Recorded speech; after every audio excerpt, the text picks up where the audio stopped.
sendo objetivos e não sendo idealistas, digamos assim, nós não estivemos na vanguarda praticamente de nada em termos de produção artística ao longo da nossa história, não é?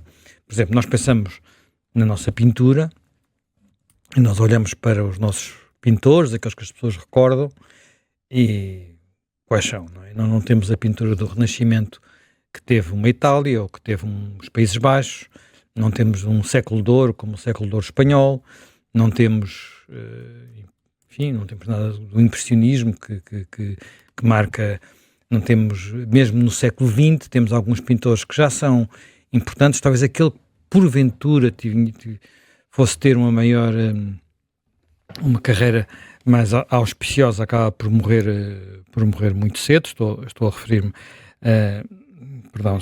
a Amadeu Sousa Cardoso. A pneumónica. Pneumónica, exatamente. Portanto, mas fomos para trás, o que é que nós nos recordamos?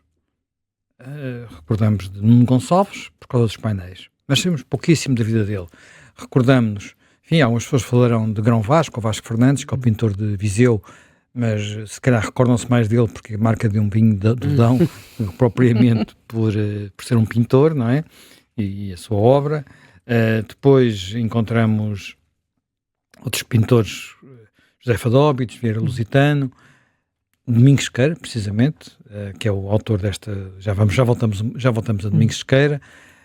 Depois, mais para o fim do século XIX, Columbano, portanto, talvez o pintor mais importante dessa fase. Depois há um outro pintor com muita popularidade ainda hoje no mercado da arte, que é Malhoa, José Malhoa, não é? Continua a ter um pintor muito falado. E no século XX temos, de facto, Amadeu Sousa Cardoso, que eu acho que... E iríamos ter também Santa Rita Pintor, mas é uma geração... Pois, mas nem chega lá. Temos Almada Negreiros, que vem um bocadinho dessa geração e tem importância. Temos Nadir Afonso e depois, mais recentemente, temos Paulo Rico. Há uma coisa curiosa. Há uma outra pintora que se fala muito e que foi muito popular, agora é menos popular, menos falada, que é a Vieira da Silva, Maria Helena Vieira da Silva. Recordo-me-la muito, eu pelo menos recordo muito, porque Maria Helena Vieira da Silva é talvez a primeira grande, não sei se será a primeira grande, mas é seguramente uma das primeiras grandes exposições da Gulbenkian, quando a Gulbenkian se instala onde está hoje, ali em Palhavã, porque há uma grande retrospectiva de Vieira da Silva, que é uma pintora exilada, não é? Como de resto Paula Rego. Só que no outro dia estava a ver, nem foi agora para isso, estava a ver uma outra coisa, é uma seleção dos 100 quadros, das 100 pinturas mais importantes do século XX português, do José Augusto França, que é um dos nossos melhores historiadores, e ele não tem lá nenhum da Vieira da Silva. E não é esquecimento. Não é esquecimento. Quem conheceu José Augusto França sabe que ele não se esquecia de nada. Não é esquecimento. Mas, portanto, é uma pintora que já foi bastante popular, hoje talvez já não seja tão popular, tão conhecida, mas pronto, não vou agora discutir os pintores contemporâneos, os mais recentes, não interessa. Vamos a Domingos Sequeira. Ainda há Júlio Pomar. Não, também. claro, há muitos outros. Há muitos outros. Aurélia de Sousa. Aurélia de Sousa no século XIX, que teve uma exposição agora recente no Museu Soares dos Reis. Eu não pude ver, mas tu foste ver, não Fui. Foste. Quer dizer mesmo, não, é bom, quer dizer, agora, uma pessoa, quer dizer, eu gosto muito da Aurélia de Sousa e gostaria imenso de ter um quadro da Aurélia de Sousa, mas uma pessoa chega a um museu em Espanha e encontra àquele nível... Há dezenas. Quer dizer, temos de ter consciência disso, não vamos agora entrar aqui e achar que é a mesma coisa. Não é. Os países há países que têm pinturas, quer dizer, e a Espanha, aqui mesmo ao lado, é um caso desses, quer dizer, não. Eu acho que vale a pena lembrar duas coisas. Primeiro, que eu omiti aqui um nome de alguém, de um pintor que é de origem portuguesa, ou melhor, tinha avós portugueses, avós do Porto. Estou a falar de Diego Velázquez. Diego Velázquez é um dos maiores pintores da história da pintura, um grande pintor, portanto, corte espanhola, corte de Filipe III e Filipe IV. Velázquez tem um dos seus quadros mais importantes, ele tem alguns quadros absolutamente, digamos, seminais na história da pintura, mas um dos mais importantes é Las Meninas. E agora perguntar-se-á, porquê Las Meninas quando em castelhano, que era a língua da corte, era ninhas ou chicas, mas meninas é como se diz em português, meninas, não é? Onde estão as infantas, é um quadro absolutamente... Eu este verão estive em Madrid com uma amiga minha, que é estudiosa destes assuntos, e ela foi a Madrid só para estar quase 2 dias inteiros em frente ao quadro, porque anda a tentar escrever um ensaio sobre aquele quadro, e de facto é um quadro incrível. Não interessa agora, não vamos por Velázquez, nós não temos nenhum Velázquez português, não é? Ele já nasceu em Sevilha, não nasceu em Portugal. E voltando a Domingos Sequeira, eu acho que há uma frase muito interessante que ajuda a explicar este estado de coisas, que é uma frase que é escrita pelo guarda-mor da rainha, portanto estamos a falar da rainha Dona Maria. Ele, portanto, primeiro, quando é que ele vive? Ele nasce ainda no século XVIII, é de famílias humildes, mas tem talento e é enviado para a Itália. E no final do século XIX quer regressar a Portugal, até porque a situação política em Itália estava muito instável, e já tem acesso à corte, vem para a corte, mas o guarda-mor manda-lhe uma mensagem que eu acho muito, muito reveladora do que era Portugal, e de alguma forma ainda é Portugal. Eles, é 1795, portanto há praticamente 230 anos. Aqui em Lisboa terá muito pouco que fazer, porque não há pessoas com gosto pela pintura. A não ser alguns retratos, não sei se Vossa Mercê terá manha para isso. Portanto, é muito interessante esta confissão, no fundo, e que revela um ambiente que não era de facto propício às artes, como se costuma dizer. Nós também não temos, quer dizer, temos algumas coisas de arquitetura, mas depois não temos pouca escultura, temos pouca pintura, não temos música, quase não temos, quer dizer, não temos, eu estou a exagerar, não é? Mas não temos nada que se coloque a esse nível. E isso tem a ver muito com aquilo que foram as prioridades, quer dizer, a corte de Filipe II, Filipe III, Filipe IV eram grandiosas a esse nível, e nós nunca tivemos nada de semelhante, se bem que, enfim, já sei, muitas coisas perderam-se no terremoto, outras perderam-se nas invasões francesas. De música, não é? O nosso rei Dom João IV, honra-lhe seja feita, era um melómano e teria à época uma das melhores bibliotecas música, com partituras e ao que se sabe seria notável para a época e sobretudo para o país, era dele, não era dele, Duque de Bragança, não é? E realmente depois foi para as profundezas da terra no terremoto de 1755. Sim, mas isto não chega. Sim, mas não chega. Ter uma biblioteca não é uma coisa que ter o resto, não é? Portanto, ele vem para Portugal, não é? Portanto, vai para a corte, tem na altura, enfim, está na corte, mas não é apanhado pelas invasões francesas, porque se fosse teria provavelmente ido para o Brasil e a história seria outra. Ele fica por cá.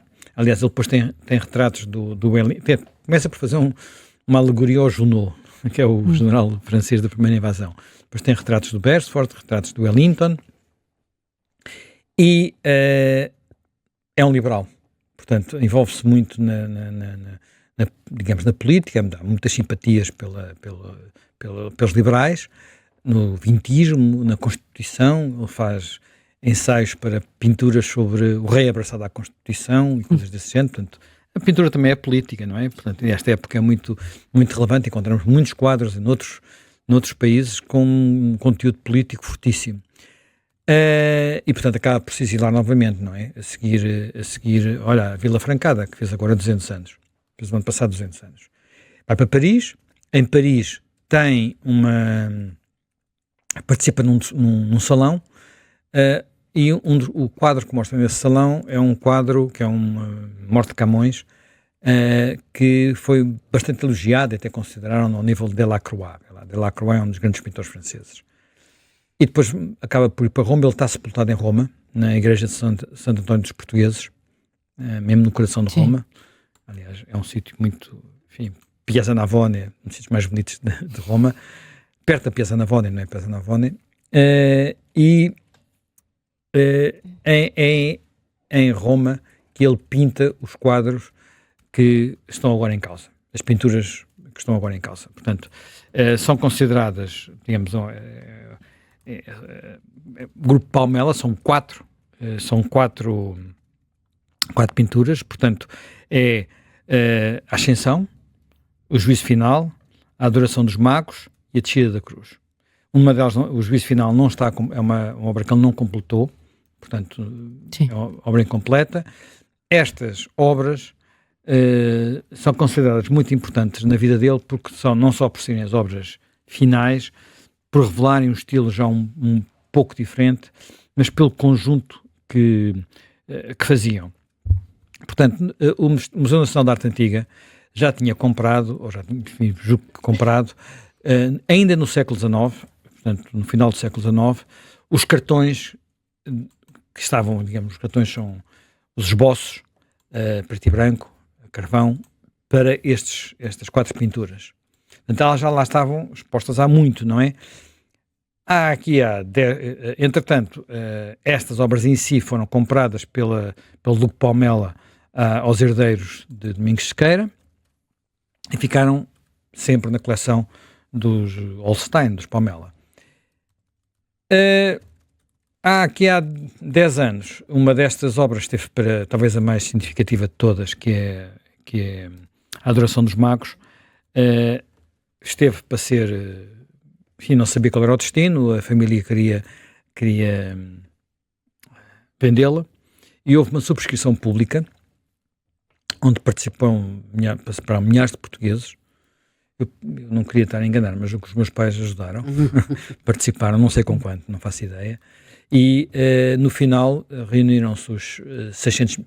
Atenção, isto começou com a Troika cá, não é? Portanto, havia um período muito especial, muito diferente do de hoje, portanto, muito aflitivo, e houve essa subscrição pública que acabou muito bem, porque o quadro acabou por ser comprado, está exposto hoje no Museu Nacional de Arte Antiga, o valor da subscrição chegou aos 600 mil euros, que foi o valor do quadro. Portanto, já havia, digamos, devia haver, no mínimo, a vontade de, se tínhamos lá os 4 cartões que se tinham servido de base estas obras, a série Palmela, como ela é conhecida, era bom poder reunir o resto, e eu diria que o Estado português, eventualmente, podia ter tomado a iniciativa de, inclusivamente, começar a conversar com a família que ainda tem os quadros para poder adquiri-los. Nada disso aconteceu, e agora a família quer vender outro quadro, outro destas pinturas. Estamos a falar da Descida da Cruz, e pediu autorização, que é assim que tem que se fazer, não é? Sim. Porque são obras importantes e, portanto, é preciso pedir uma autorização de exportação. Não é preciso ser obras importantes, vai haver uma autorização de exportação. Vai haver uma autorização de exportação para quase tudo, porque, de alguma forma, é preciso determinar que aquilo não tem importância para o património nacional. E o que é mais espantoso é que teve a autorização de exportação e a pintura está hoje, não sei se está fisicamente, mas está numa galeria em Madrid, que aliás é uma galeria internacional, Colnaghi, com um preço pedido de 1,2 milhões de euros. Isto é, o dobro do que valeu a Adoração dos Magos. Ora bem, como é que isto aconteceu? Exato. Como é que isto aconteceu, não é? Bem, isto acontece porque nós temos uma estrutura do Ministério da Cultura que claramente não funcionou. Estas obras não estão classificadas, não é possível estar tudo classificado. Quando foi pedido parecer a quem de direito sobre esta matéria, designadamente ao diretor do Museu Nacional de Arte Antiga, ele disse: esse quadro é muito importante, esse quadro faz sentido ficar em Portugal, portanto é necessário iniciar o processo de classificação. E a resposta da hierarquia, designadamente da Direção-Geral do Património Cultural, que era como se chamava na altura ainda, já mudou de nome, a gente não gosta muito de mudar os nomes às coisas. Baralha às vezes as coisas. A direção, lá acabou por o diretor-geral da época, que continua a ser o homem que está à frente do Instituto, disse que não era oportuno. E, portanto, foi dada a autorização de exportação e o quadro seguiu. há aqui uma pequena dúvida pelo meio se isto chegou ou não ao gabinete da Secretaria de Estado da Cultura. Não do Ministério, mas da Secretaria de Estado. Não consegui perceber pelo que li, Sim. porque há uma omissão de respostas neste domínio. E, portanto, agora... Zé Manel, o Expresso, entretanto, tem um artigo com algumas horas em que diz que o processo está com muitas irregularidades, com datas que não batem certo e suscita continua a suscitar muitas dúvidas. Muitas dúvidas. Portanto, o ministro, tipicamente também português, agora vamos tratar do assunto, vamos falar com a família. Um pouco, mas sim, sem prazo, sem se perceber quem fala, se falam os políticos, se falam os técnicos, não se compreende bem. Portanto, a família é o Holstein, Casa de Palmela, não é? Portanto, isto levanta a questão de saber o que é que vale a pena, não é? Portanto, porque é que Domingos Sequeira é importante não apenas pela qualidade dos quadros. Há uma coisa curiosa, eu encontrei ontem numa história de arte portuguesa, um livro já antigo, de um historiador chamado Reinaldo dos Santos, e que tem um longo capítulo sobre Domingos Sequeira, onde ele, até porque fez uma conferência sobre isso em Madrid, onde ele estabelece alguns paralelos. A obra não há nenhuma prova que se tenham cruzado e que as obras tenham sido influenciadas diretamente. Mas ele fala de Goya contemporâneo, também tem umas origens humildes, também estuda em Itália e Parma, tal como Domingos Sequeira, e também era liberal. Todos se recordam daquele famoso quadro de Madrid, não é? Sim. Portanto, dos fuzilados de Madrid, não sei, agora está-me a falhar o nome do quadro, mas e há elementos de luz e sombra em Goya que têm parecido, mas isto também tem a ver com a época, estamos a passar do neoclassicismo para o romantismo, portanto há este período de evolução e de transferência. Não há provas de facto que eles tenham cruzado, somente até porque Domingos Sequeira, sempre que foi para a Itália, foi de barco, e para Paris. Não, que era como se viajava na altura, não é? Pois. Na altura viajava-se de barco, não se viajava por terra. Claro, mais rápido. Era mais rápido, menos perigoso do que estar sujeito aos salteadores que havia por aí, não é? Portanto, isto até aumenta mais, digamos, o interesse que nós possamos ter na obra deste pintor. Aliás, há outra coisa ainda curiosa, outra coincidência na vida dos dois, que é, ambos quando regressaram de Itália, estiveram primeiro em conventos cartuchos. No caso concreto de Domingos Sequeira, num convento de cartuchos, que é o de Laveiras, aqui ao pé de Lisboa, no Conselho de Oeiras, e até pintou retratos de São Bruno, que esses estão no Museu da Cidade de Lisboa. Portanto, sim, é uma coincidência, não é mais do que isso, porque talvez também há outra indicação que Goya pode ter estado no Salão de Paris, onde ele expõe a morte de Camões, mas também não há provas disso, digamos assim. Bem, feito este pequeno parênteses, há aqui uma questão que é muito importante. O que é que nós devemos preservar? De vez em quando, nós sobressaltamos. E às vezes não nos sobressaltamos quando devemos sobressaltar, não é? Há uma história, quer dizer, Portugal saiu muita coisa, e saiu muita coisa em momentos, umas foram destruídas, outras saíram em momentos, por exemplo, como as invasões francesas. Os franceses levaram imensa coisa. E levaram, aí um bocadinho também culpa dos ingleses, porque quando foi a primeira invasão, que é aquela que tem mais consequências a esse nível, e eles estiveram cá mais tempo, não é? Quando foi a primeira invasão, portanto, há a revolta em Portugal, depois há o desembarque das tropas na altura ainda Beresford, não era Beresford, das tropas de Wellington e Beresford ali na zona do Vimeiro, portanto, um bocadinho a norte, a zona das Caldas da Rainha, mais ou menos, e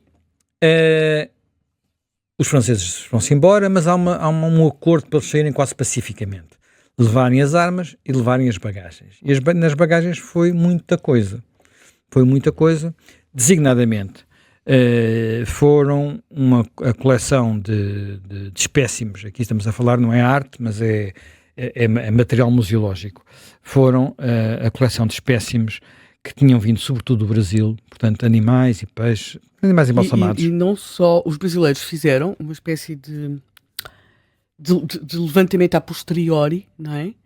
Disso, e há coisas porque, entretanto, aquelas mesmas tribos também continuaram a ter a sua história, coisas que já não existem, porque os franceses trouxeram um senhor chamado Étienne Geoffroy Saint-Hilaire. Saint-Hilaire. O senhor Saint-Hilaire era um naturalista e trouxeram também, eles, quando invadiam, tinham especialistas das diferentes áreas. E aqui... Quer dizer, eles fizeram aqui em pequenino aquilo que o Napoleão fez no Egito, não é? Pois.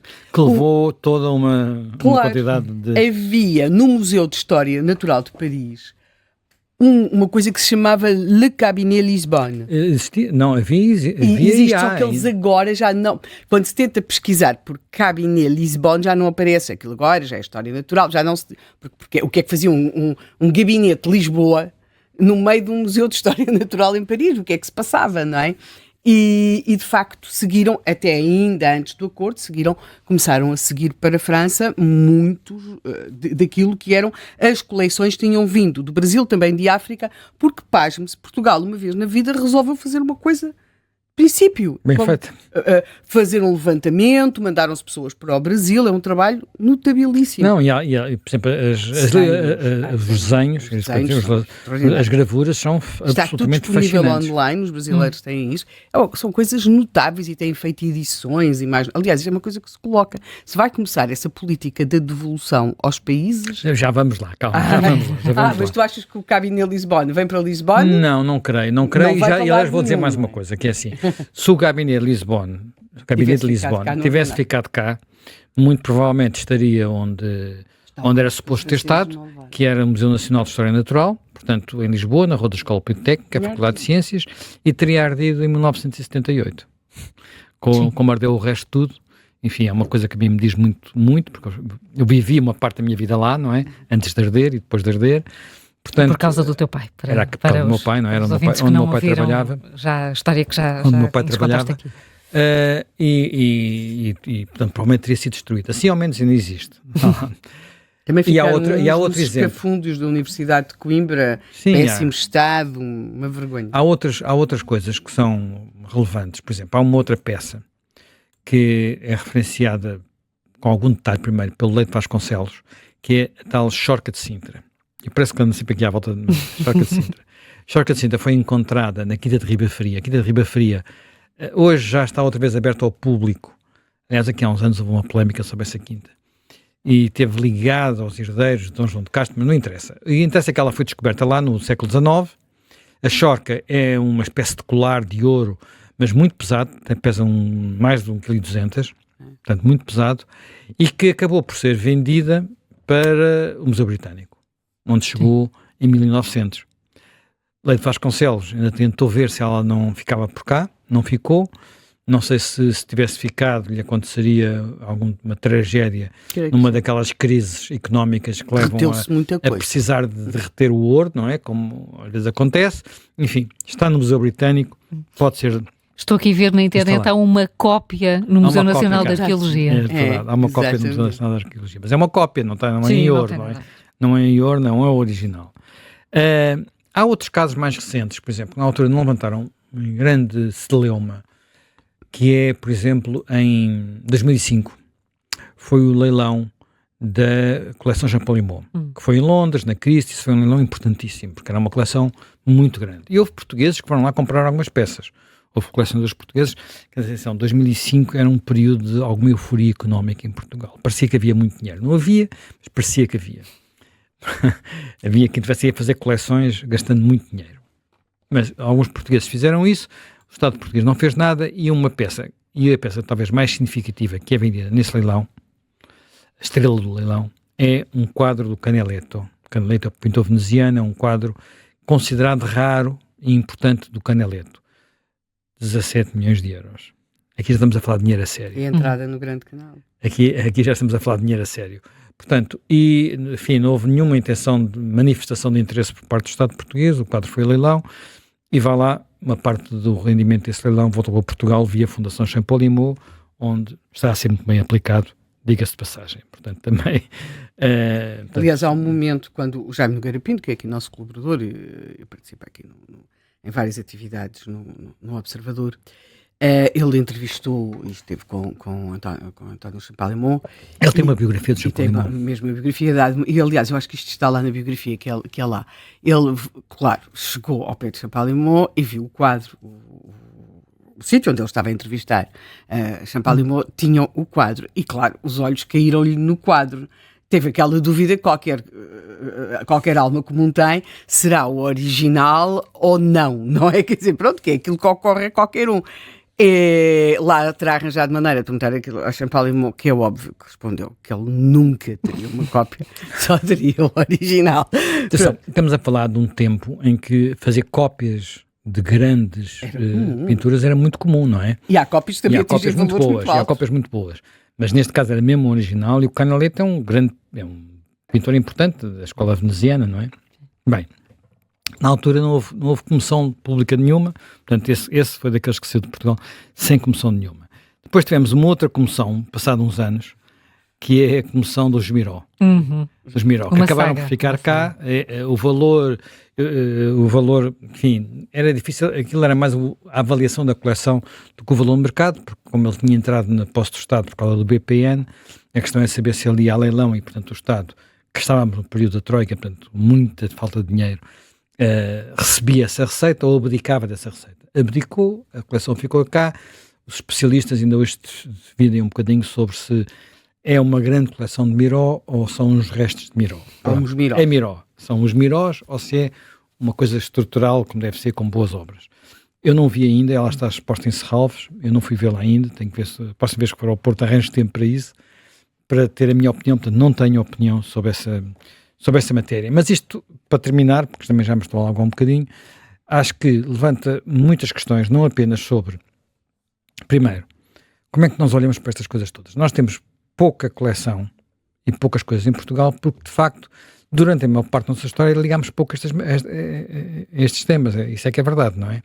E há poucas coleções nacionais, quer dizer, os nossos museus, os nossos principais museus, são museuzinhos. Não há nada, temos que ser realistas, quer dizer, qualquer um de nós. O único museu de Lisboa, quer dizer, o Museu de Arte Antiga é um museu importante para nós e tem muitas coisas boas lá. Mas nós sabemos que aquilo quase tudo gira todos em torno de um único quadro. Que é Os painéis de São Vicente. Não, os painéis de São Vicente são pintura portuguesa. Sim, o outro é o Jerónimo Bosch, que é de facto a peça que leva pessoas a ir entrar lá. Quer dizer, um estrangeiro que chega a Lisboa não vai lá por causa dos painéis de São Vicente, mas é capaz de ir por causa do Bosch. Aliás, foi uma das questões que se colocou com o Canaletto, ou seja, é um pintor de tal renome internacional que pode haver quem, vindo a Lisboa, vá de propósito, ou fosse que não... Mas há outro aspecto que eu acho muito importante, que é assim, quando nós temos boas coleções, é possível fazer boas exposições, porque há trocas. Há a possibilidade de emprestar e receber emprestado, que é como se fazem as grandes exposições. Quando nós não temos grandes coleções e não temos obras importantes, é difícil fazer isso. É por isso que, por exemplo, sem ter nada assim, tem coisas maravilhosas, mas uma das coleções mais ecléticas e ao mesmo tempo com melhores peças é o Museu Gulbenkian, ainda por cima com uma dimensão humana, não é? Portanto, nós vemos aquilo tudo sem ficar esmagados, como no Louvre, ou no Prado, ou no Museu Britânico, ou na National Gallery, ou no Smithsonian, ou no MoMA, ou nesses museus assim. São gigantescos, não? Aquilo é um museu de dimensão humana, com muito boas peças lá pelo meio, mas é uma coleção privada. Coleções públicas, nós temos muitos museus com boas peças, mas não temos nada que a gente diga assim, isto está no mercado internacional, circula por aí, portanto, de vez em quando, nós podemos ter em Lisboa uma grande exposição, ou uma exposição importante, como, quer dizer, basta ir a Paris, em Paris há sempre uma exposição importante, em Madrid há sempre uma exposição importante, em Londres há sempre uma exposição importante, em Lisboa não há, e é difícil que haja por isto. Quando há peças como o Bosch, ou como se tivesse cá ficado o Canaletto, ou se conseguirmos que, por exemplo, um pintor como Domingos Sequeira começa a ser mais apreciado no circuito internacional, nós conseguimos entrar nesse jogo e isso tem consequências. Porque uma das consequências que tem ter boas exposições e bons museus é despertar o interesse dos miúdos. Eu sempre vi os museus não como uma coisa para velhos, mas uma coisa para miúdos. Porque é muito do amor ou pelas ciências ou pelas artes dos mais novos, é nos sítios onde eles de repente se fascinam com coisas fora de série, e essas habitualmente podemos encontrá-las nos museus. Esse aspecto é importante. A outra questão é, devemos ou não lutar, reivindicar pela devolução. E isso levanta inúmeros problemas, porque uma das questões, já falámos disso aqui algumas vezes, uma das questões em relação a todas estas peças é saber se elas são o que são por causa do local em que foram feitas, da nacionalidade do artista, ou de quem as descobriu, ou de quem lhes deu valor, ou de quem as preservou. Porque quando começamos a olhar para estas coisas todas, isto levanta muitas coisas. Quer dizer, por exemplo, nós vamos aos Estados Unidos. Boa parte do conteúdo daqueles museus são obras que foram compradas por americanos e depois oferecidas. Vamos ao Louvre. Há ali muita coisa que foi pilhada. O Hermitage. Idem aspas. Idem aspas. Portanto, o que é que se faz? O Museu Britânico. Por exemplo, o Museu Britânico, uma das peças que dá mais discussão, e está outra vez a dar discussão, são os frisos do Parthenon. Os frisos do Parthenon estão agora outra vez no Museu Britânico. Recentemente eles remodelaram aquilo tudo. Tem uma disposição expositiva absolutamente fantástica nesta altura. Eu estive lá há pouco tempo no Museu Britânico e voltei a vê-los. Os gregos estão sempre a pedi-los, não é? E eu percebo, até porque eles tinham um museu da Acrópole muito fraco e agora fizeram um museu novo, portanto tem um espaço expositivo como deve ser, e há a discussão de saber, quer dizer, eles não foram roubados, eles foram comprados. Foram levar, quem os comprou depois até se arruinou, em boa parte por causa de os ter comprado, com o transporte para Londres, foi um privado, não foi o Estado, era embaixador, mas pronto. E agora como é que se faz? Quer dizer, e isto é um tema... É muito importante o papel dos embaixadores e pessoas ligadas ao corpo diplomático em determinado período, século XIX, século XVIII, século XIX, princípio do século XX, a adquirirem algumas peças quando estavam em diferentes não estamos países. A falar, por exemplo, há outras coisas importantes. Por exemplo, há umas coisas que o Napoleão trouxe do Egito, que já é outra coisa. Mas todos os museus, grande parte dos grandes museus do mundo têm peças do Egito. O nosso museu Gulbenkian tem, não é? Sim. O nosso museu Gulbenkian tem uma sala egípcia lindíssima. Lindíssima. Nós entramos no Metropolitan em Nova Iorque e tem um templo lá dentro, é pequenino. Quer dizer, um dos museus mais maravilhosos do mundo, para mim, é o Pergamon, que é em Berlim, e que tem as portas da Babilónia, tem o Pergamon, tem, já não sei qual é o outro sítio, tem uma série de coisas inteiras, não é? Reconstruídas lá dentro. Portanto, são coisas... O que é que se teria perdido se isto não tivesse sido levado? Faz sentido devolver? Não faz sentido devolver? O que é que isto vale para a humanidade? Porque também temos que pensar em termos de humanidade.